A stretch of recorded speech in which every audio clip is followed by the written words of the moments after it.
Hi everyone, welcome back to my channel One Step Trading. So yes, finally I'm going to reveal one of my favorite strategy जिसकी accuracy बाकी सारी strategy से तो high है ही. Also ये strategy इतनी ज्यादा सिंपल एंड टेस्टेड है कि बिगिनर्स तो इसको आसानी से ट्रेड कर सकते हैं. साथ ही ये strategy working professionals and institutions भी ट्रेड करते हैं. स्ट्रेटेजी का नाम आपने टाइटल और थंबनेल से पढ़ ही लिया होगा एंड आई एम श्योर आपने इस स्ट्रेटेजी के बारे में पहले भी कहीं और सुना होगा. बट इस स्ट्रेटेजी के अंदर मैं अपने पॉइंट्स बताने वाली हूँ, मैं अपने रूल्स आपके साथ शेयर करने वाली हूँ कि मैं इस स्ट्रेटेजी को किस तरीके से ट्रेड करती हूँ, मेरे क्या रूल्स है. तो इस वीडियो को पूरा एंड तक देखिएगा. साथ ही जो पॉइंट्स एंड टिप्स मैं आप सबके साथ शेयर करने वाली हूँ उसे अपनी डायरी में भी नोट करके रखिएगा. तो सबसे पहले आपको इस स्ट्रेटेजी के लिए ट्रेडिंग व्यू एप्लीकेशन पे आ जाना है एंड यहाँ पे सिंपली इंडिकेटर में जाके सर्च करना है VWAP, मतलब volume weighted average price. Simply इसको अप्लाई करने के बाद इसके सेटिंग्स में जाएंगे एंड सेटिंग्स में आपको इसका जो upper band and lower band है उसको ऑफ कर देना है. साथ ही इसका बैंड फिल को भी ऑफ कर दो. तो अभी आपके पास सिर्फ एक सिंपल सी लाइन नजर आएगी ब्लू कलर की, इसी को आपको ऑब्जर्व करके चलना है. अब इसके साथ हमें एक इंडिकेटर और यूज करना है, दैट इज पिवोट पॉइंट. इसके टाइप में आपको ट्रेडिशनल लिखा हुआ आएगा तो आपको फिबोनाची कर देना है एंड जितने भी दिन का आपको डेटा चाहिए उतने दिन का आपको सेट कर लेना है. जैसे अभी हम 15 डेज का ले रहे हैं क्योंकि अभी मैं आपके सामने 15 डेज का इसका बैक टेस्टिंग करके दिखाऊंगी. सो चलो अब ट्रेड कैसे करना है वो स्ट्रेटेजी समझते हैं. बट इससे पहले कुछ रूल्स मैं आपके साथ शेयर करना चाहती हूँ, तो इनको थोड़ा अच्छे से समझिएगा. तो सबसे पहले रूल नंबर 1, मैक्सिमम आपको इस स्ट्रेटेजी से 3 एंट्रीज ही बनानी है पूरे दिन भर में. वैसे कोशिश आपको 2 अच्छे ट्रेड्स की ही करनी है, बट मैक्स टू मैक्स आप 3 ट्रेड्स बना सकते हो, इससे ज्यादा नहीं. Second rule is no trade after 2:30 PM, मतलब 2:30 बजे के बाद आपको कोई ट्रेड नहीं लेना है. और आपने जो ऑलरेडी ट्रेड ले रखी है उसका अभी तक एसएल टारगेट नहीं आया तो उसको भी एग्जिट कर लेना है 2:30 बजे से पहले पहले. Third rule is always plan entry near VWAP. जब भी VWAP का लाइन चल रहा है उसके पास ही आपको एंट्री प्लान करनी है. अगर प्राइस उससे बहुत दूर है तो वहां पर एंट्री अवॉइड करनी है. Fourth rule is pivot point indicator का जो हम यूज करेंगे वो हमारे लिए सपोर्ट रेजिस्टेंस या फिर टारगेट सेट करने में help. Number 5th rule is use 5 minute time frame. Number 6th rule is target हमेशा आपको 1:2 लेके चलना है. Number 7th rule is no over trading. चलो ये तो अपना फर्स्ट रूल में ही आ जाता है कि आपको 3 एंट्रीज बनानी से ज्यादा नहीं, तो वो उसी में हो जाता है, इसको हटा देते हैं. चलो इसके बाद है number 7th rule is place stop loss in buffer as I told you before also. ठीक है, हमेशा अपने स्टॉप लॉस को आपको बफर में लेके चलना है, एटलीस्ट 0.25% के बफर में लगाना है. नंबर 9th रूल इज आपको एंट्री कैसे बनानी है. जब भी प्राइस VWAP को ब्रेक करता है तो वहाँ पे आपको अपनी एंट्री प्लान करनी है. बट रीटेस्टिंग के लिए कैसे कर सकते हैं, जैसे कि प्राइस चल रहा है और अगर VWAP के पास आता है तो वहाँ पे अगर मारूबुजू कैंडल बनती है, ओनली मारूबुजू कैंडलस्टिक, और कोई कैंडलस्टिक नहीं चलेगी. अगर मारूबुजू कैंडलस्टिक बनती है, उसका ब्रेकआउट आता है तो ही आपको वहाँ पर अपनी एंट्री प्लान करनी है, अदरवाइज इग्नोर. शायद अभी आपको कंफ्यूजन हो रहा होगा बट अभी हम बैक टेस्ट करेंगे तो आपको समझ आ जाएगा. बट ये रूल्स हैं, इनको थोड़ा अच्छे से ध्यान में से समझिएगा.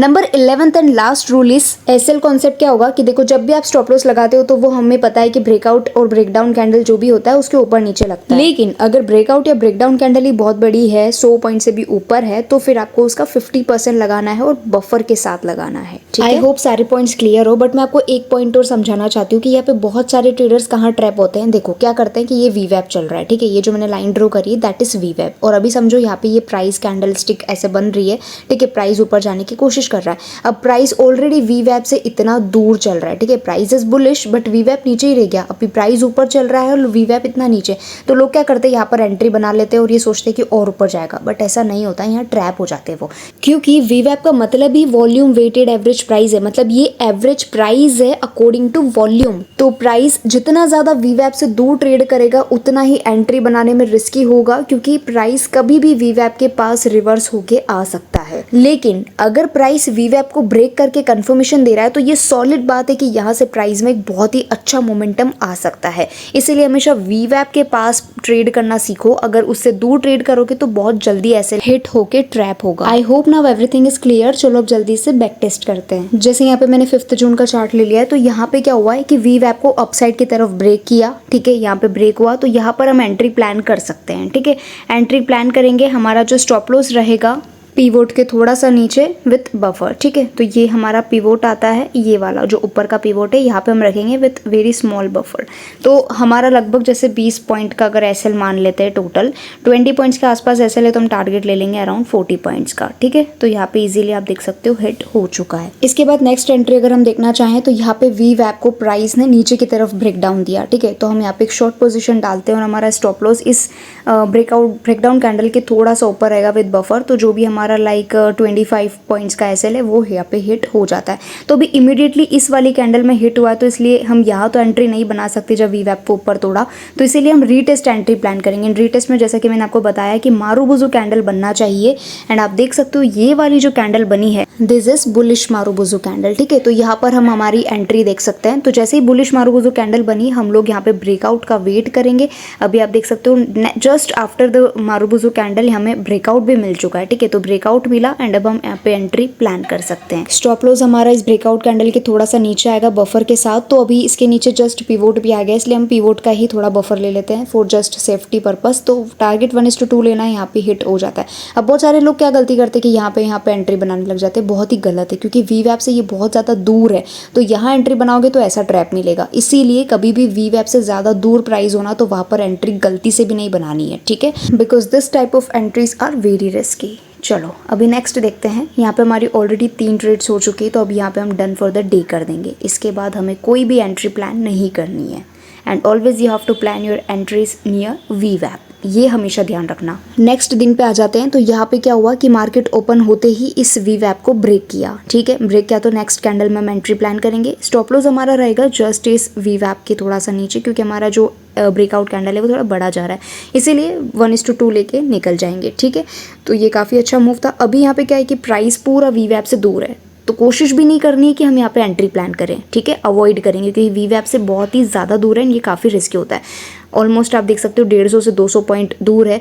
और उसके बाद वैसे भी मार्केट में कुछ खास मोमेंटम रहा नहीं, एक ही अच्छा ट्रेड मिला, उसके बाद पूरा मार्केट साइडवेज हो गया। इसीलिए हमें गलती से भी कोशिश नहीं करनी कि हम और एंट्रीज प्लान करें। किसी दिन मार्केट एक ही ट्रेड देगा और बहुत ही अच्छा देगा, और किसी दिन मार्केट 2-3 अपॉर्चुनिटीज भी देगा। So everything depends on market momentum. चलो नेक्स्ट दिन देखते हैं। मार्केट में क्या हुआ कि यहाँ पे वी वैप को नीचे की साइड ब्रेक किया, तो हमने यहाँ पे सेकंड कैंडल में एंट्री बना ली, बट हमारा जो स्टॉप लॉस था वो अराउंड 30 पॉइंट्स के आसपास था। इसीलिए हमारा टारगेट बैठता है 1:2, जो यहाँ पे नहीं हिट हुआ अभी तक। तो चलो देखते हैं क्या रहता है। बट यहाँ पे आप देख सकते हो कि मार्केट पूरा ही दिन साइडवेज था, ना स्टॉप लॉस आया ना टारगेट आया। ऑल्सो अकॉर्डिंग टू रूल्स हमें एग्जिस्टिंग ट्रेड से भी 2:30 बजे से पहले एग्जिट कर जाना है। तो यहाँ पे होता है 2:30 बजे का टाइमिंग, एंड ये थोड़ा बहुत प्रॉफिट दिखा रहा है इसमें, बट ये प्रॉफिट नहीं कहलाएगा क्योंकि ऑप्शन प्रीमियम एरोड हो जाता है, इसीलिए यहाँ पे हम ब्रेक इवन ही मानेंगे, ठीक है। चलो नेक्स्ट डे देखते हैं। तो जब यहाँ पे मार्केट ओपन हुआ तो डायरेक्टली इस वी वैप को नीचे की तरफ कट करके ओपन हुआ। अभी यहाँ पे हमारी सेकंड कैंडल में एंट्री एक्टिवेट हो जाती है, शॉर्ट पोजीशन डालेंगे। स्टॉप लॉस हमारा काफ़ी बड़ा आएगा, इसीलिए हम 50 पॉइंट्स हाफ लेंगे इस कैंडल का, एंड हाफ आता है अराउंड 35 to 40 पॉइंट्स। तो यहाँ पे हम अराउंड 80 पॉइंट्स का टारगेट लेके निकल जाएंगे, 1:2 मिल जाता है। इसके बाद सेकंड यहाँ पे हमें फिर से एंट्री मिलती है कॉल साइड की तरफ, जहाँ पे हमारा स्टॉप लॉस इस पिवोट के नीचे रहेगा, एंड यहाँ पे इजीली हमारा 1:2 हिट हो जाता है। 2 ट्रेड्स हो गए, 2 ट्रेड्स आर गुड इनफ। इसके बाद अगले दिन देखते हैं। तो यहाँ पे प्राइस में क्या हुआ है कि नीचे की तरफ आया तो था कट करने, बट क्लोजिंग नहीं दी एंड रिजेक्शन लेके ऊपर चला गया। तो हमें रीटेस्ट पे एंट्री बनानी है, इसलिए हमें मारूबुजू कैंडल ढूंढना होगा। यहाँ पे बनी है मारूबुजू कैंडल, नेक्स्ट कैंडल में हम एंट्री एक्टिवेट कर सकते हैं, एंड यहाँ पे आप देख सकते हो काफी अच्छा मूव देखने को मिला। उसके बाद तो प्राइस वी वैप से काफी दूर था, इसीलिए हमें कोई भी एंट्री यहाँ पे एक्टिवेट नहीं हुई। बट देन प्राइस ने जब वी वैप को नीचे की तरफ कट किया, वो भी 2:30 बजे से पहले, तो यहाँ पे हमारी पुट साइड की तरफ एंट्री एक्टिवेट हुई, जिसमें हमारा स्टॉप लॉस इस पिवोट के थोड़ा सा ऊपर जाएगा बफर के साथ, एंड टारगेट 1:2 इजीली हिट हो जाता है। Again 2 trades and 2 enough good trades. इसके बाद नेक्स्ट दिन जब मार्केट यहाँ पे ओपन हुआ, तो आप देख सकते हो कि ऊपर की तरफ ट्रेड बनाने का कोई रीजन ही नहीं है, क्योंकि वी वैप को प्राइस ने ऊपर की तरफ कट नहीं किया है, सिर्फ रिजेक्शन लेके ऊपर गया है। बट हमें अगर रीटेस्ट एंट्री बनानी तो मारूबुजू कैंडल चाहिए, जो बनी ही नहीं है। इसके बाद जब प्राइस ने वी वैप को नीचे की तरफ ब्रेक डाउन दिया, तो यहाँ पे हमारा स्टॉप लॉस ऑलमोस्ट इसके ऊपर ही आएगा, जो हमारी ब्रेकडाउन कैंडल है, एंड देन हमारा जो टारगेट है 1:2 लाइक 55 पॉइंट्स का स्टॉप लॉस है, तो 101 पॉइंट्स का टारगेट हम लेके निकल जाएंगे।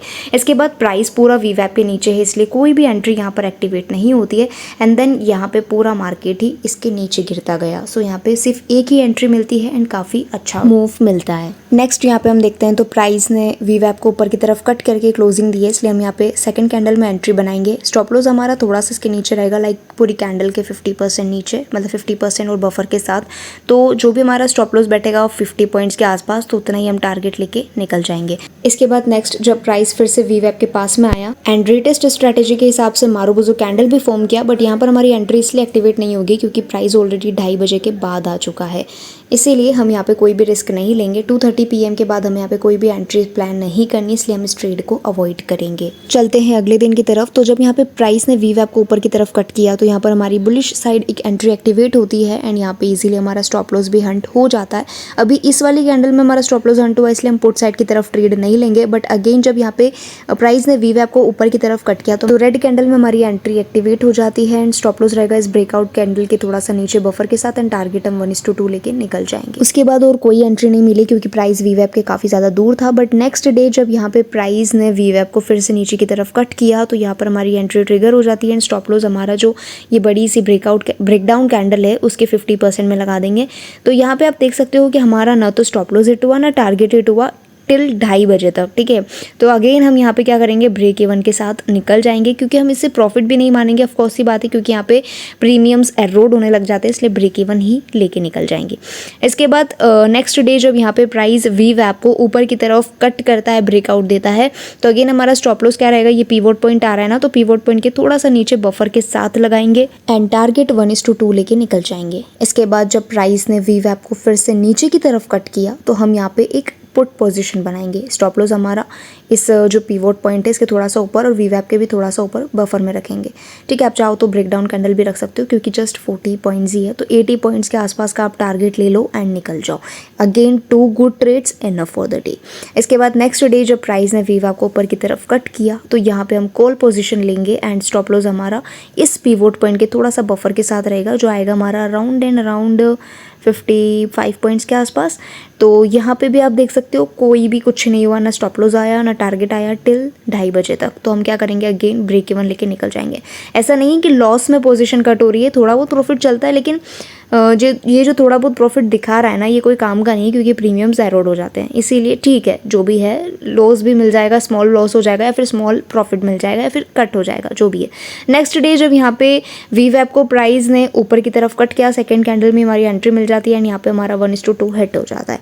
इसके बाद सेम सिनेरियो, यहाँ पे हम एंट्री इसलिए नहीं बनाएंगे क्योंकि देखो मारुबुजु कैंडल भी बनी है, बट एंट्री इसलिए नहीं बनेगी क्योंकि जस्ट वीवैप के पास नहीं है एंड यहाँ पे हमारा पूरा बैक टेस्टिंग खत्म हो जाता है। सो आप देख सकते हो स्ट्रैटेजी का पूरा डेटा आपके सामने है एंड मैं पर्सनली बताऊँ ना तो ये स्ट्रैटेजी इतनी ज़्यादा पावरफुल है कि इससे बड़े बड़े ट्रेडर्स, इंस्टीट्यूशनल ट्रेडर्स, ये सब बहुत अच्छे से यूज़ करते हैं एंड लिटरली इसको एक बार आपने मास्टर कर लिया ना तो आपको फिर और कोई स्ट्रैटेजी की ज़रूरत नहीं पड़ेगी, because this keeps a lot of weightage among all the strategies, ठीक है। सो ये वाली स्ट्रैटेजीज तो एक बार के लिए ज़रूर मास्टर करिएगा एंड अगर इसमें कोई डाउट आता है ना तो आप टेलीग्राम पर भी हमें कांटेक्ट कर सकते हैं और अगर चाहो तो कमेंट भी कर देना, ठीक है। टेलीग्राम पे भी आपको अच्छे से हेल्प मिल जाएगी। तो कोई भी डाउट आता है स्ट्रैटेजी से रिलेटेड तो जस्ट कॉमेंट डाउन बिलो और अदरवाइज मुझे टेलीग्राम पे भी आप DM कर सकते हो। आई होप आपको ये पूरी स्ट्रैटेजी अच्छे से समझ आ गई होगी, लेकिन इसके लिए एक बात हमेशा ध्यान रखिएगा कि डिसिप्लिन इज द ओनली की टू सक्सेस।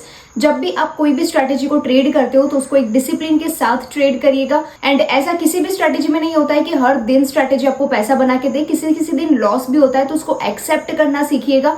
रिवेंज ट्रेडिंग हमें मार्केट से बिल्कुल नहीं करनी है एंड कोई भी स्ट्रैटेजी आप ट्रेड करो, चाहे वीवैप हो, चाहे पिवोट पॉइंट हो, चाहे EMI हो, कोई भी स्ट्रैटेजी अगर आप ट्रेड करते हैं तो उसको आप मंथली टारगेट लेके चलिएगा। एक दिन के हिसाब से जज नहीं करना है, पूरा मंथली बेसिस के हिसाब से आपको स्ट्रैटेजी को जज करके चलना है। एंड पर्सनली बताऊं ना तो वीवैप स्ट्रैटेजी सारी स्ट्रैटेजी से ज्यादा वेटेज रखता है एंड काफी पावरफुल स्ट्रैटेजी मानी जाती है। तो इसको लाइव मार्केट में यूज करने के लिए पहले अपनी तरफ से भी एक बार बैक टेस्ट करके जरूर देखिएगा, फिर ही लाइव मार्केट में इसे अप्लाई करना। वीडियो पसंद आई तो लाइक करके जाना। मिलते हैं नेक्स्ट वीडियो में, तब तक के लिए थैंक्स फॉर वॉचिंग।